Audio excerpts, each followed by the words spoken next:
নমস্কার বন্ধুরা, আমি অনন্যা। আমার চ্যানেলে আপনাদের সবাইকে জানাই স্বাগত। আজকে রুই মাছের একটা রেসিপি শেয়ার করব সর্ষে বাটা দিয়ে, যা গরম ভাতে খেতে অসম্ভব সুন্দর লাগে।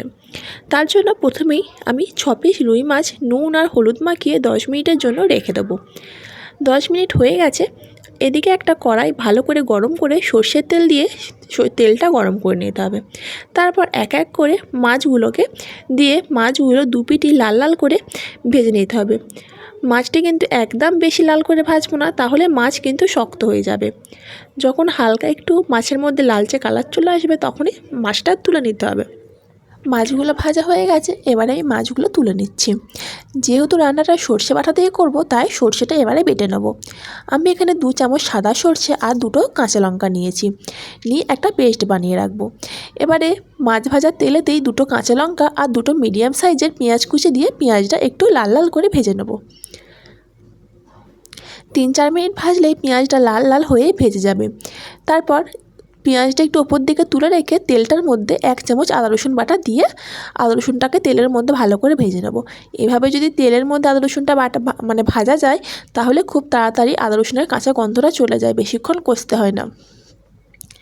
এবারে পেঁয়াজের সাথে আদা রসুন মিশিয়ে নেব, মিশিয়ে আবারও ভালো করে একসাথে সব কিছু কষিয়ে নেব।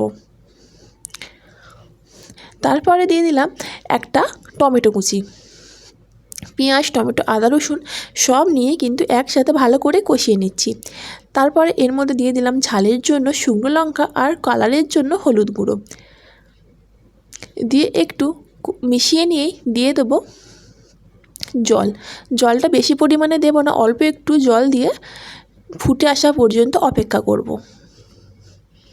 মশলাটা এবারে ফুটে গেছে। এবারে আগে থেকে ভেজে রাখা মাছটা এই সময় দিয়ে দেব। মাছটা দিয়ে গ্রেভিটা মাছের সাথে মিশিয়ে নিচ্ছি, যাতে মাছের ভেতরে গ্রেভিটা ঢুকে এবং খেতে ভালো হয় আর মাছটাও সিদ্ধ হয়ে যাবে। এবারে আগে থেকে যে সর্ষেটা বেটে রেখেছিলাম, এই সময় সর্ষেটা দিয়ে দেব। এবার ওই বাটি ধুই একদম অল্প পরিমাণে জল দিয়ে সর্ষে, মাছ আর জল একসাথে একবার ভালো করে মিশিয়ে দেব। এখানে কিন্তু আর কোনো রকম জল ব্যবহার করব না, এর মধ্যেই কিন্তু মাছটা সিদ্ধ হয়ে যাবে। এবারে দিয়ে দিলাম স্বাদ মতো লবণ, আর যাতে স্বাদটা ব্যালেন্স হয় সেই জন্য দিয়ে দেবো অল্প একটু চিনি, আর দিয়ে দেবো ধনেপাতা। আপনারাও একবার এভাবে সর্ষে বাটা দিয়ে মাছের ঝাল বানিয়ে দেখবেন। গরম ভাতে কিন্তু এই মাছের ঝাল দিয়েই কিন্তু ভাত খাওয়া হয়ে যাবে, আর কিছুই লাগবে না। আজকের ভিডিওটি যদি আপনাদের ভালো লেগে থাকে তাহলে একটা লাইক করে দেবেন, আর আপনি যদি এই চ্যানেলের নতুন বন্ধু হন তাহলে চ্যানেলটি সাবস্ক্রাইব করে পাশে থাকবেন। ভালো খান, সুস্থ থাকুন। শেষ পর্যন্ত সাথে থাকার জন্য আপনাকে জানাই অসংখ্য ধন্যবাদ। দেখা হবে পরের আবার নতুন ভিডিওতে।